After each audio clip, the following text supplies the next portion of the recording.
BJP के सदस्य JP Nadda ने कहा है कि ओडिशा के अवाम ने नवीन पटनायक को आराम देने का फैसला कर लिया। भुवनेश्वर में रोड शो के दौरान जेपी नड्डा ने कहा कि रियासत के अवाम ने बीजेपी को आशीर्वाद देने का फैसला किया है। न सिर्फ असेंबली इंतखाबात बल्कि लोकसभा के इंतखाबात में भी भारी अक्सरियत से अवाम बीजेपी को कामयाब बनाएंगे। सीधे सीधे लोगों ने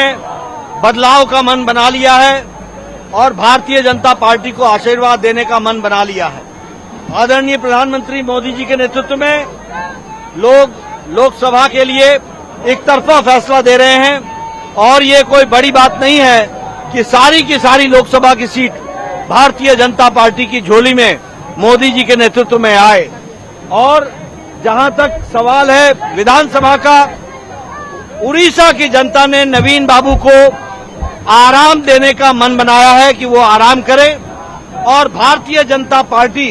यहां पर चुनाव में विजयश्री हो, उसके लिए यहां की जनता आशीर्वाद देने के लिए तत्पर है और इसीलिए वह यहां पर एक तरफा कमल के निशान को आशीर्वाद देने के लिए तैयार है।